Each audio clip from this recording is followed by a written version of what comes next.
that are positive, and I'd say this one is one of those being able to connect a little bit more easily with those further away. And so it's something I always want to do, but it has been, as Michelle said, sometimes it's been difficult to try to get back to Alfred as much as I would like. Part of what I appreciated about Alfred was how remote it was. I grew up in New York City, so it was a big change, but it's remote and it's far away. I'm in Massachusetts, in Boston right now. All right, so I think the technology is working. You should see my slide in presenter mode. If you don't, please let me know.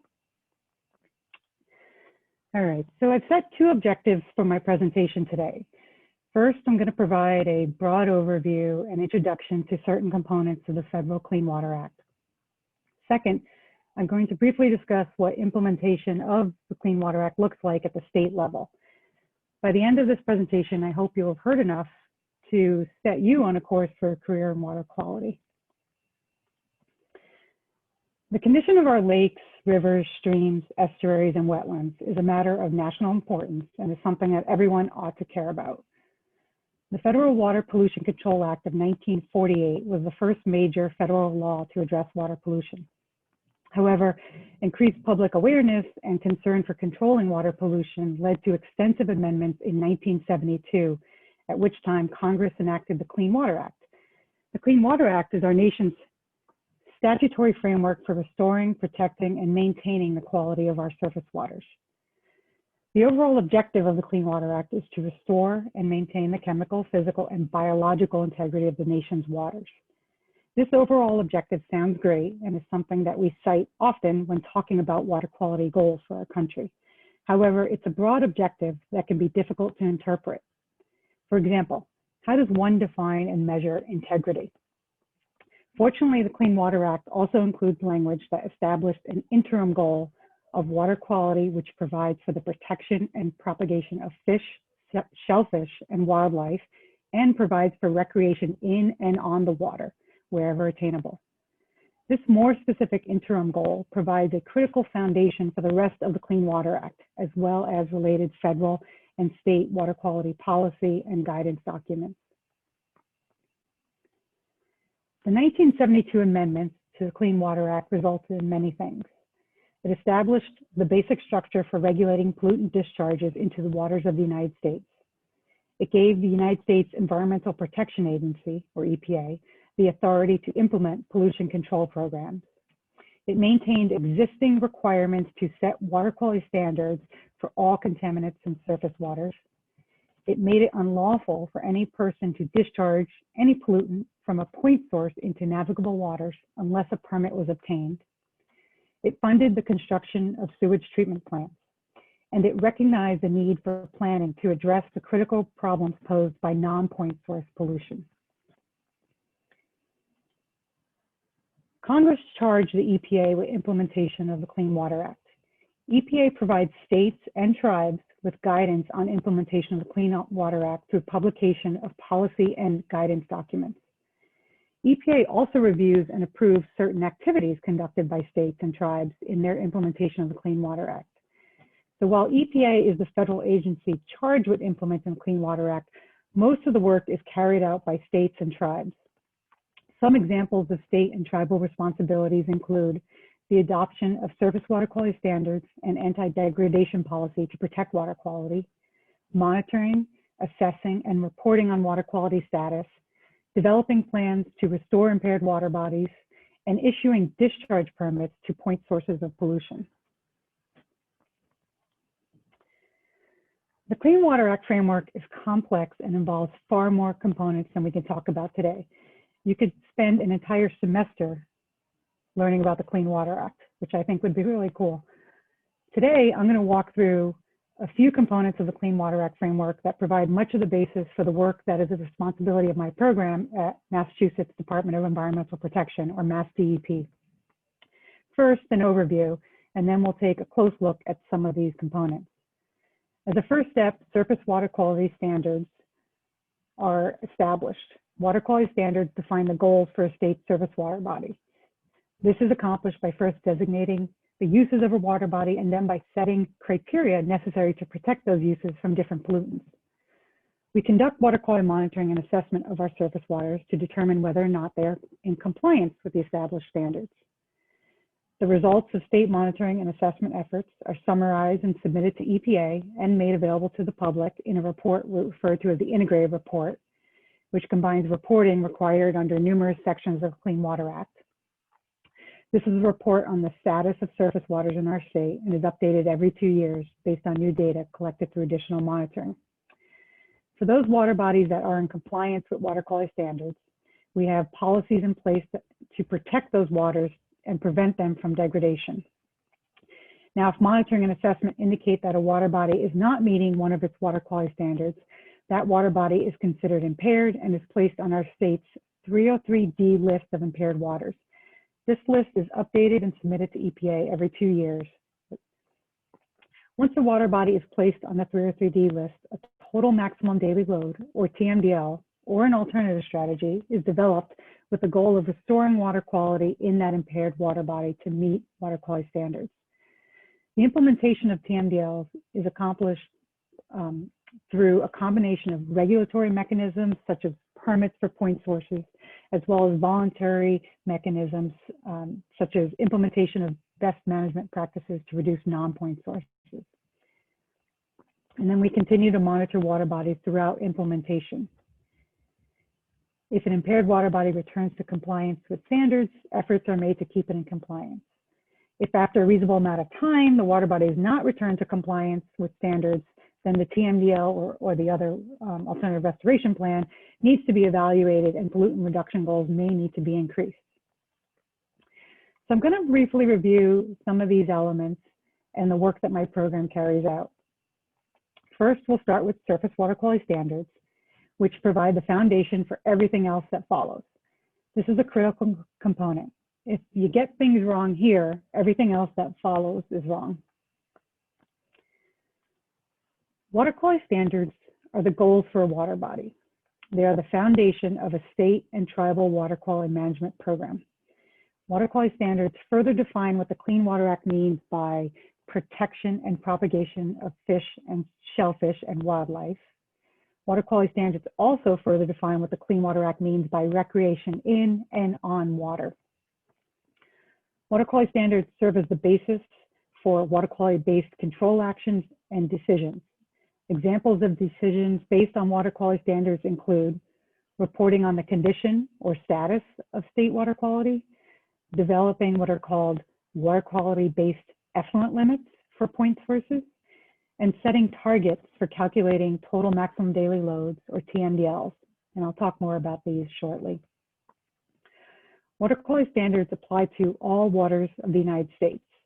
The current interpretation of the definition of waters of the United States encompasses a broad range of waters, including rivers, streams, lakes, natural ponds, wetlands, and marine waters. The definition of waters of the United States does not include groundwater.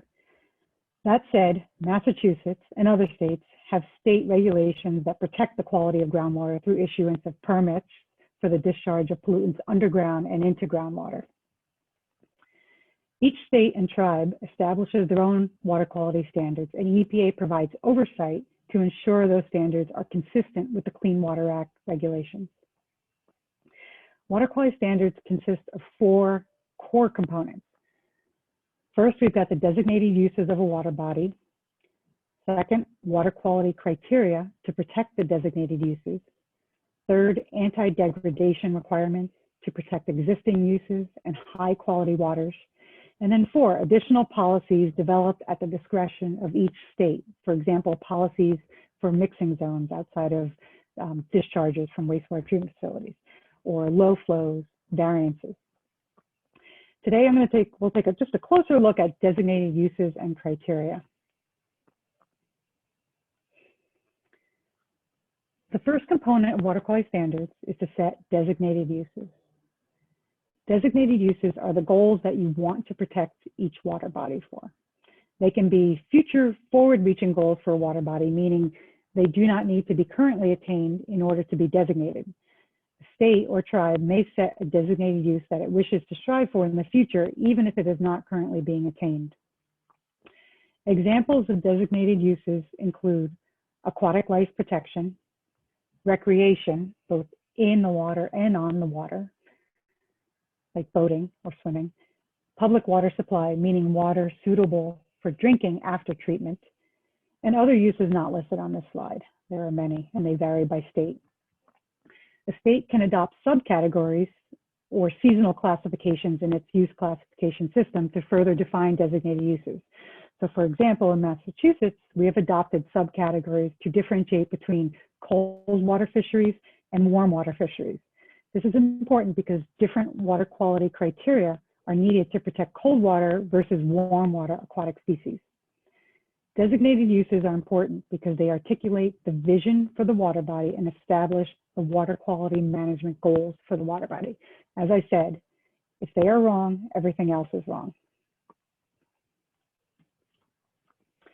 The second component of a water quality standard is water quality criteria.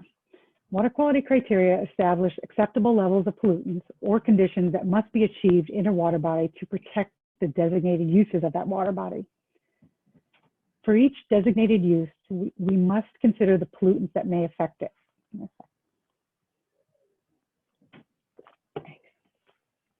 So for aquatic life uses, think about what fish and other aquatic life need.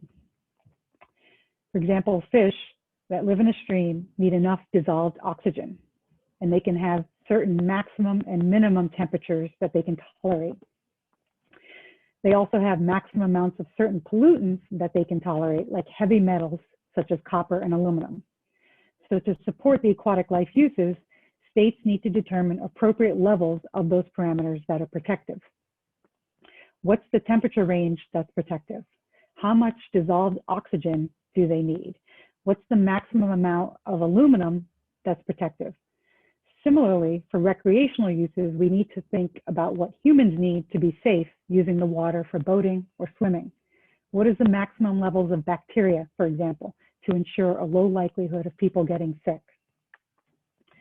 A comprehensive set of criteria includes numeric criteria to establish specific threshold values for known pollutants and narrative criteria to help protect against what can't be precisely measured. States can apply water quality criteria to a specific water body or to a selection of water bodies, or apply the criteria to all water bodies throughout the state. An example of a narrative criterion in Massachusetts to protect all designated uses in all water bodies is, quote, all surface water shall be free from pollutants in concentrations or combinations that are toxic to humans, aquatic life, or wildlife. An example of a numeric criterion in Massachusetts to protect aquatic life is dissolved oxygen shall not be less than 6 milligrams per liter in cold water fisheries and not less than 5 milligrams per liter in warm water fisheries. EPA develops recommendations for many water quality criteria under the Clean Water Act. States then adopt those criteria into their water quality standards.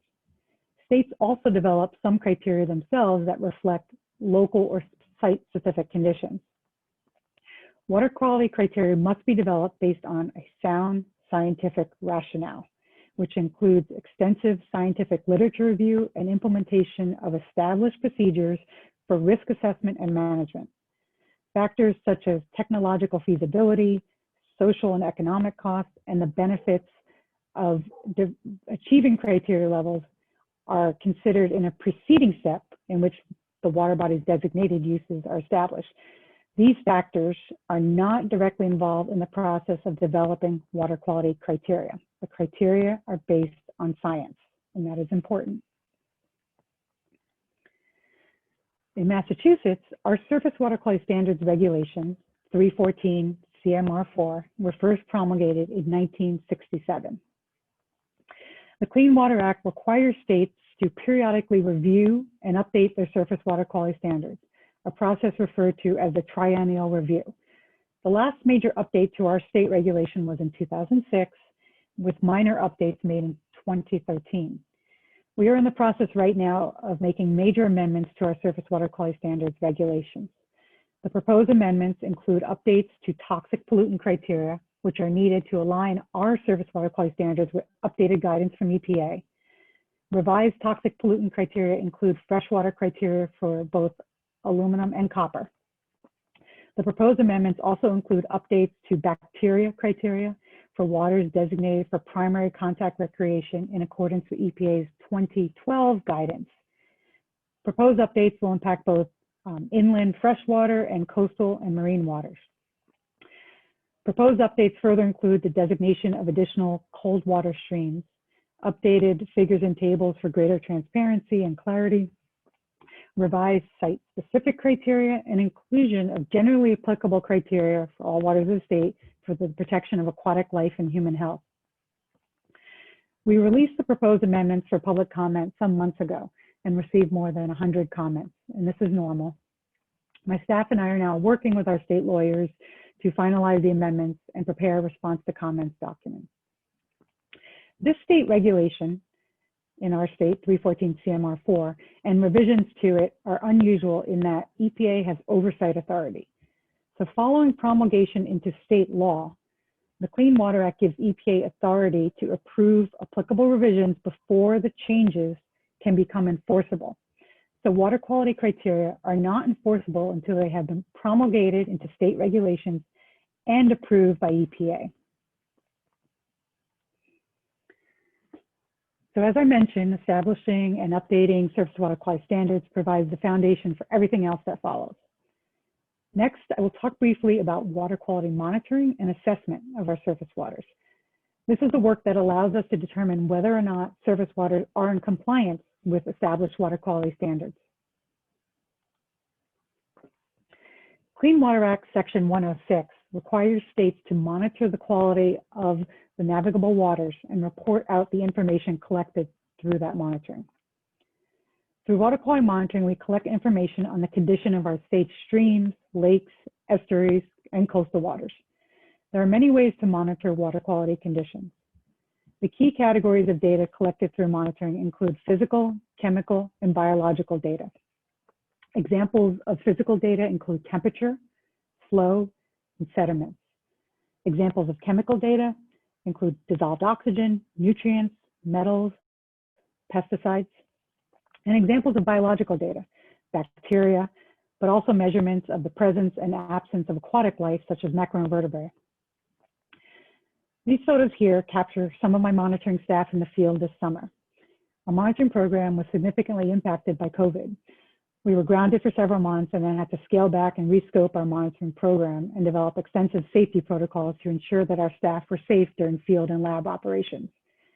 So here you see some of my staff measuring stream dissolved oxygen and temperature, data that we are going to use to identify additional water bodies that should be designated as cold water fisheries, which receive greater protection.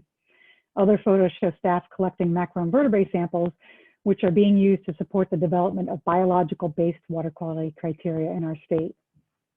Because biology is one of the best indicators of water quality.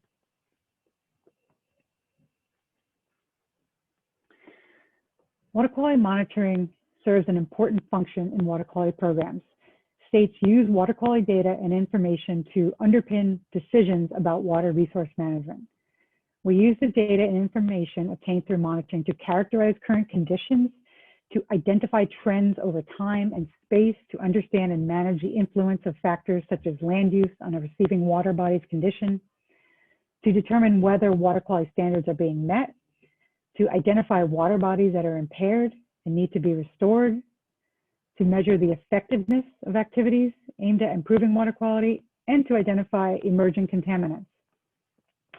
Because the data support management decisions, some of which have significant cost implications, for example, upgrading a community's wastewater treatment facilities, monitoring must occur in a manner that ensures that ensuing data are of high quality and scientifically defensible. As I said, water quality monitoring allows us to evaluate whether a water body is meeting or not meeting water quality standards. And the types of data that we collect depend on the designated use and the water quality criterion that we are evaluating attainment for. So for example, if our goal for a given water body is to support a healthy cold water aquatic life community, we monitor the temperature, dissolved oxygen, and other pollutants to which the biota are sensitive, like aluminum, which can be toxic to fish at certain concentrations. This is by no means comprehensive, but this table presents examples of core and supplemental indicators or types of data that are collected to evaluate some of the major designated uses. Biological monitoring, I think I said before, is one of the best integrators of multiple stressors and pollutants to indicate a problem if one exists in the water body. I mentioned that one of the objectives of monitoring is to identify emerging contaminants. One of the emerging contaminants on our radar right now is PFAS. PFAS. PFAS are a group of human-made chemicals that have been manufactured and used in a variety of industries, including in the United States, since the 1940s. PFAS is very persistent in the environment and in the human body, meaning PFAS compounds don't break down and they can accumulate over time. There is evidence that exposure to PFAS can lead to adverse human health effects. At present time, we do not have surface water quality standards for PFAS in Massachusetts. Actually, only one, possibly two states in the country do, Michigan being one of them. And this is not to be confused with drinking water standards, which we do have for PFAS and other states do.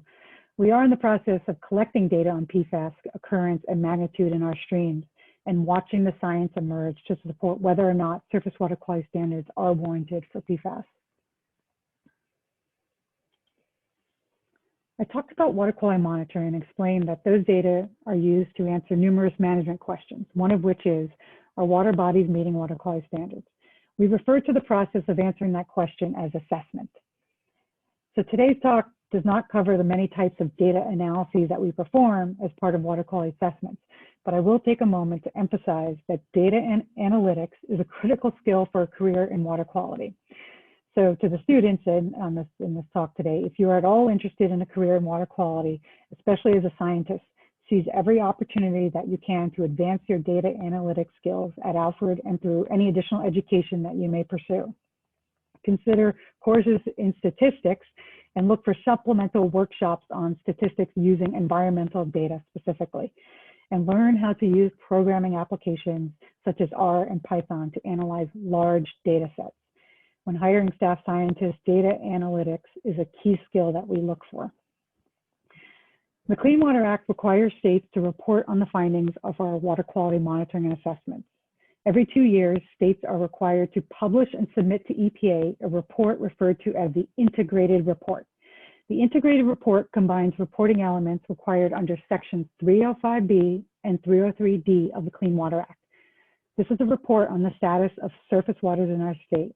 The report categorizes state water bodies based on water quality standards attainment status. Water bodies that are not attaining water quality standards are considered impaired and are listed on what is known as the state's 303D list. The report also establishes restoration priorities for the impaired waters and establishes monitoring priorities for the next 2 years. In Massachusetts, in the Massachusetts Integrated Report, we place each assessed water body or segment in one of 5 categories: unimpaired and not threatened for all designated uses, unimpaired for some uses and not assessed for others, insufficient information to make assessments for any uses, impaired or threatened for one or more uses, but not requiring the calculation of a total maximum daily load or TMDL.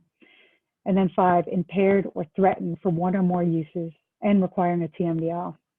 The waters in category 5 comprise the 303D list. Changes to category 5, the 303D list, gets the most attention. Changes include the addition of new impaired waters and the removal or delisting of waters no longer impaired. In Massachusetts, we organize water body segments into assessment units. A water body may be represented by one or more assessment units. For example, most ponds are one assessment unit, while most rivers are broken out into multiple assessment units. Currently, we have 2,475 assessment units in the state. Now, this table summarizes by water body the number and total size of assessment units appearing in each category of the Massachusetts 2016 Integrated Report. There remain a number of water body segments that we have never monitored to date. So as we get to new sites, we establish new assessment units and the number grows. We currently have 797 assessment units that are 3 or 3D listed, which means those water bodies are impaired for one or more designated uses and require a plan for restoration to attain water quality standards. Here you see the causes of impairment in Massachusetts waters for the 3 or 3D listed impaired waters. Pathogens or bacteria, nutrients, and sediments are the top causes of impairments nationwide, and Massachusetts is no exception. At the time that this chart was generated, there were 1,546 causes of impairment. You may recall that on the previous slide, I showed a table that identified 797 impaired waters. Some water bodies are impaired for more than one pollutant, hence the 1,546 number. Once a water body is placed on the 3 or 3D list, a total maximum daily load, or TMDL, or an alternative strategy is developed with the goal of restoring water quality in that impaired water body to meet water quality standards. Clean Water Act Section 3 or 3D requires states to establish TMDLs for all 3 or 3D listed impaired waters. A TMDL provides the basis for establishing water quality-based controls that should provide the pollution reduction necessary for a water body to meet water quality standards. So what is a TMDL? A TMDL is a calculation of the maximum amount of a pollutant that a water body can receive and still meet water quality standards, and an allocation of that maximum amount to the pollutant sources, both point sources and non-point sources, while taking into account a margin of safety. Here is an oversimplified illustration to help. The dashed line represents water quality standards for a given water body. Let's say phosphorus water quality criteria for a lake. The column on the left represents the current amount of phosphorus in that lake. There is excess phosphorus in this lake, resulting in a failure to meet water quality standards for phosphorus. The column on the right illustrates the TMDL, shown in dark blue, and the necessary phosphorus load reduction, shown in red, needed to bring the water body back into compliance with water quality standards for phosphorus.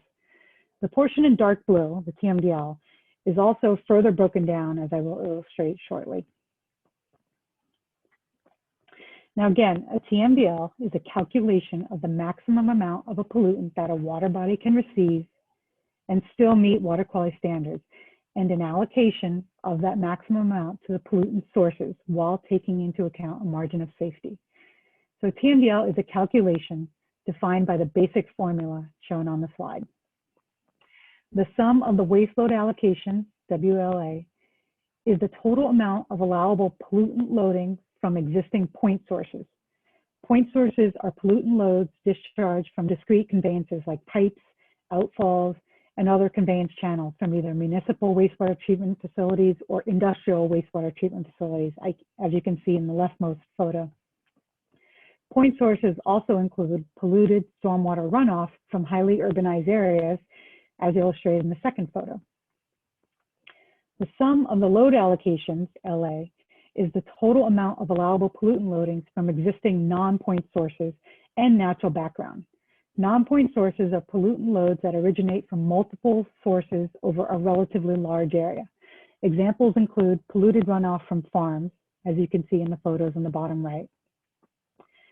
Atmospheric deposition is another example of non-point source pollution. And then the margin of safety is included to make certain the calculation is protective enough to meet water quality standards. While TMDLs are complex, a simple way to think about them is they are pollutant load budgets for a water body. And if you're spending in excess of that budget, you need to make cuts. In this case, we're talking about cuts to the pollutant loading, not spending. These pollutant loading calculations are essential to a state's long-term planning for achieving the objectives established by our water quality standards.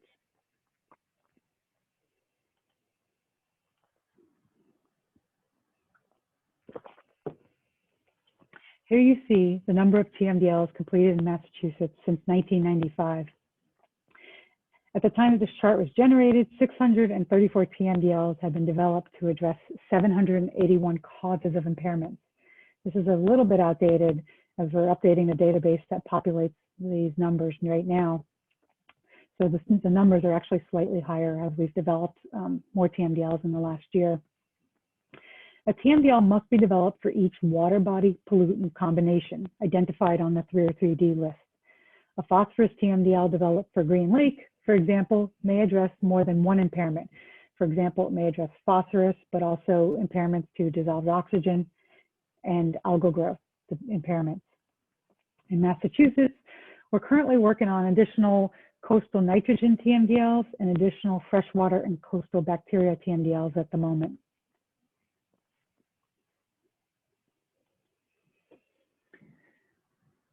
Back to our framework. So TMDLs are not self-implementing. The implementation of TMDLs is accomplished through a combination of enforceable regulatory mechanisms, such as permits for point source discharges and voluntary implementation of best management practices to reduce non-point sources. I'm not going to talk about all those programs today because there are many, but some of the key ones to look up if you want to know more are the NPDES, NIPDES permitting program, and the 319 non-point source management program. Each state has one of these programs, and they are key to taking steps that help to restore impaired waters and protect healthy waters. Let's see. All right.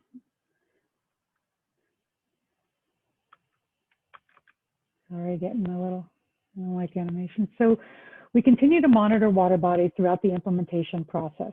If an impaired water body returns to compliance with water quality standards, efforts should be made to make sure it stays in compliance. In other words, we want to protect that water body.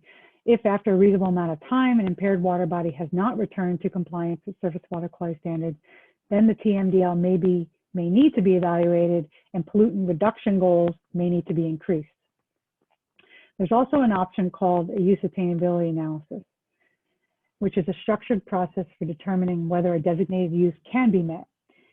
UAAs, use attainability analysis, are a tool of last resort where all feasible efforts to restore water quality have been taken and the water body still will not meet its use classification. Again, I work at Massachusetts Department of Environmental Protection, and I direct the Watershed Planning Program specifically, and my program is responsible for implementing the key elements of the Clean Water Act that I just walked through, and a couple others that I didn't get to cover. So the mission of my program, and you'll see here, it very much aligns with the Clean Water Act, is to protect and restore the quality of the waters of the Commonwealth. My program is responsible for 6 major elements: developing and implementing the Commonwealth Surface Water Quality Standards regulations, monitoring the physical, chemical, and biological characteristics of surface waters in the Commonwealth, managing our data and reporting the results of surface water quality monitoring, assessing surface water quality conditions and attainment of existing and designated uses as defined in the surface water quality standards, developing TMDLs and other plans to restore surface waters and to protect high quality waters, and then watershed planning through implementation of the non-point source and water quality management planning programs, which includes issuing grants, developing watershed-based plans, and building partnerships to address non-point sources in the Commonwealth.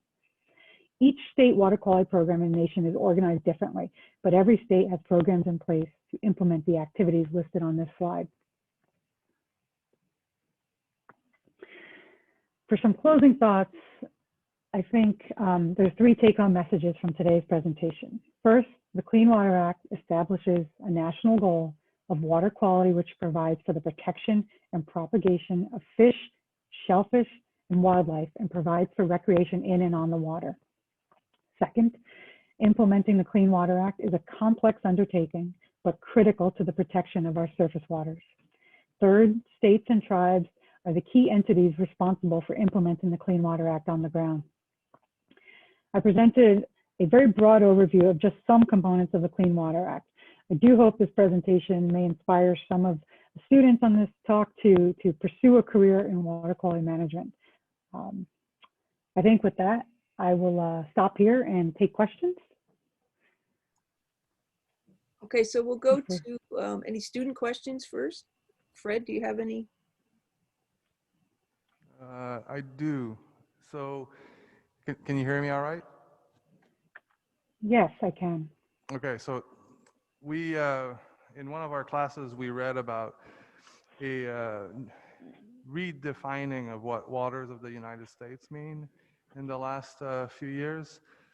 And how has that impacted decisions and how things are done in Massachusetts? So it hasn't impacted us anytime recently. It's something that I know that there's still some work looking at this. I know there's been some changes with the current federal government, but it hasn't changed what we're doing at this time or what we consider waters of the state, at least surface waters. There are some implications for perennial streams and wetlands and things like that, but right now it has not impacted what we do. When you consider seasonal wetlands in Massachusetts, are those protected mostly through state protection, or you can still use Clean Water Act to address issues with seasonal wetlands? It's both. Actually in Massachusetts, we have pretty good wetland protection regulations, state level. So, you know, even some of the things that are being talked about at the federal level and that are happening, we've got our own state laws that protect. I mentioned state laws to protect for groundwater, but we also have state laws that protect for wetlands. So, you know, those are key. You know, the states can implement their own regulations. So I didn't talk about those today, but and wetlands isn't part of my program. It's a different program, but we have really good regulations in place to protect wetlands and a very active wetlands program. Thank you. Yes, you're welcome. Anyone else here? All right, we're good here in Roon Hall. Okay, so I've got a couple of questions, and then anybody else who has a question, just let me know in the chat. When you said that you put the proposed water quality standards out for comments, who usually comments? Oh, everybody does. So we Like get we get comments from watershed groups, you know, kind of advocacy groups. We get comments from the regulated communities, anybody who receives a watershed permit, for example, or water quality discharge permit. We get comments from different associations that represent industry and other groups. We get comments from the public. We get a lot of comments. People are very interested in surface water quality standards and what we do. Good, that's good. I have another question, and then I'll go to Bill, has a question. Why do cold water fisheries receive greater protection than warm water fisheries? Is it just because cold water fish are a more valuable sport species, or? It's well, I guess I did say more. I should have probably clarified. It's a little more complex with that. They receive a different level of protection, more in some cases, but really, I should have clarified. It's a different level of protection. Okay, all right. And before Bill, you can unmute yourself and ask your question. But it's really cool that you mentioned data analytics, because Alfred is just adding a data analytics program to Good. the university. So. I hope you guys will include, like I said, R and other programming, things like that. Okay, Bill, can you unmute yourself to ask your question? Yep. Yeah. So you can hear me, right? Yes, I can. So you had mentioned both state and federal regulations and laws. In your opinion, which do you think has a greater impact? Which would you want to see more of? Would you want to see more states implementing them themselves, or would you rather see, I mean, I would rather see a national law, but I would like to hear your opinion. We need the federal laws to ensure protection nationwide, but I would say the federal laws are key. You know, what I didn't include here is a number of slides or a number of photos that show what water quality looked like prior to the Clean Water Act. You know, pictures of rivers running red and rivers on fire, things like that, pretty dramatic. And you know, I left those out because they're, you know, and left all the boring text in. But certainly at the federal level, I think we need basic common goals nationwide for what our water quality should be. And then the states should continue to implement those, but then also implement others as needed for their state. So it really is both that work together, but the federal are critical, I feel like. I seem to be remembering states can be more, they can be more stringent than federal, but they, right? Is that the way it works? Right. So with water quality standards, for example, as I said, EPA issues the criteria or recommendation, and then states adopt them. So they can adopt them as is, or they can sometimes modify them to make them more stringent, but they cannot be less stringent in many ways than what EPA recommends at the federal level. So again, that gets back to maybe that question about why we need the Clean Water Act. Yeah. Okay, and a lot of times, I would say, in some cases, I'm not going to give specifics, but I can think of some cases where state laws in Massachusetts are more protective of what the EPA has recommended in, like in drinking water MCL, for example. Mm-hmm. Okay, Derek, you have a question. You can unmute yourself, Derek, and ask the question. Can you hear me? Yeah, can you hear him, Laura? Yes, I can hear you. I just got distracted by the chat. Sorry, yeah, I can hear you. Too many things happening. Sorry. So sorry. So if I wanted to, if I have an emphasis in social science, I was thinking could I still kind of meet requirements in the geology field to do the types of jobs and projects that you focus in, in that field? Yes, so you could get a degree in English and still go into this field. I've known people who have degrees that are not in science and do somehow get into this field too, because there's actually a lot of people like that, but they realize something in their life draws them to water quality protection or things like that. But you absolutely can do that. It depends what you want to do. If you want to be a kind of a hard data scientist, for example, you need to get those skills in data analytics and get a good foundation on the science behind water quality, chemistry, biology, physics, things like that. But it's not the only path. There's many pathways. For me, I did at Alfred, I think I did environmental studies and geology, and I was always interested in water. And I was fortunate to be able to work with Michelle to do some, I think I did an independent study, and we did stream sampling, and we had lab equipment we could work on. It was really exciting. And then for my master's, I focused more on environmental management. So it's kind of the application of the use of science, the use of data to make decisions. But you certainly, no one is limited by, by just what they studied in school. So. Okay, yeah, I was just wondering how it worked, because I didn't know, because things are requirements in college are different than kind of what you could really get into in real life, and seeing standards as of jobs or careers that they certain bosses or jobs that would want you to have. So I was just wondering how that went. Yeah, I can't emphasize enough skills, like technical skills, like I said, data analysis, GIS, things like that. We work with big data sets these days. I didn't get into specifics on that. You think about collecting a sample and analyzing and get one data point, nitrogen concentrations, but we deploy a lot of continuous sensors in our water bodies, hundreds of them, and we have, year-round continuous data, 15-minute measurements of dissolved oxygen that we need to analyze for every point. So we're working with big data sets, and we have been for a while. So that is important. Okay, thank you. Sawyer has a question from Colorado. Hi, Laura. I was curious how some of these things end up working. We have to work across state lines. Like when you have watersheds, like coming from New Hampshire and stuff, how you and the other states would cooperate to really meet goals, and then maybe meet or compromise on each individual state's water standards. Right. So interstate waters, what we call those. So like the Connecticut River, which actually starts in Canada and is the border of New Hampshire, Vermont, goes through Massachusetts, Connecticut, and drains into Long Island Sound.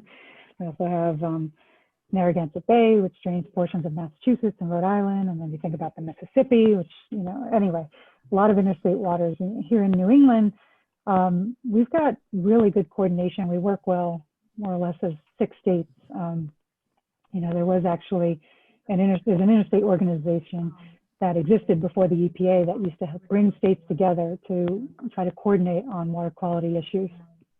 And I will say a lot of standards are consistent across state lines for some things, but not all of them. You might see dissolved oxygen levels similar from state to state, because we're all working from national guidance and similar science, but there is some, you know, cases where standards are not the same as you cross lines. But we have various work groups, as we call them in New England, where so for example, my section chief for water quality standards, all the section chiefs or, you know, program managers for water quality standards for New England will get together periodically and talk about what they're doing, talk about learn from other states. We have similar work groups for TMDLs, for monitoring, for assessment, things like that. So, so there is actually a lot of coordination in that sense. Awesome. Sometimes Thank some you. finger pointing happens too. It's coming from upstream. It's not our problem. We didn't cause it. It happens here in New England too. It might be a little more contentious out where Sawyer is out, I bet. especially Colorado River. bet. Yes. I was just Water, saying right. where I think, yeah. Yeah. Yeah. Russ, do you have a question? I do. Laura, thank you so much. This is a great presentation. I really enjoyed You're it. welcome. You're welcome. My question is regarding climate change. You know, obviously sitting here in Charleston, South Carolina, sea level rise is a big concern, you know, anywhere along the coast. But something in your talk that kind of triggered me was was water temperatures. I never really thought about that as a quality measurement. Is there literature out there about the effects of climate change and rising temperatures and you know how that may affect the regulations? Yeah, maybe not so much.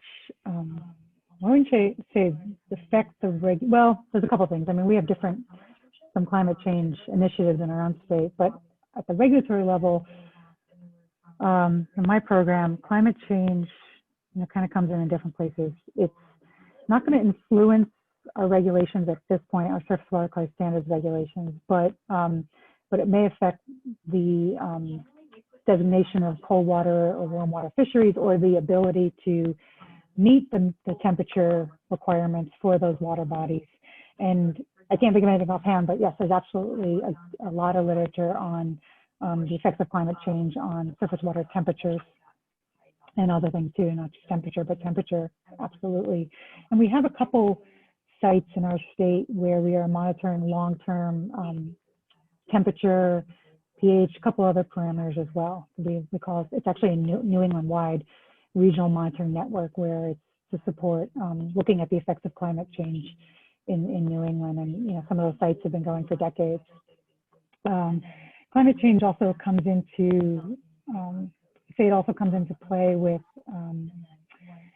the issue of regulating stormwater, which isn't in my program. It's the permitting program, but you know, climate change also includes change. You know, the storms are changing, the frequency, the intensity of storms, and storms.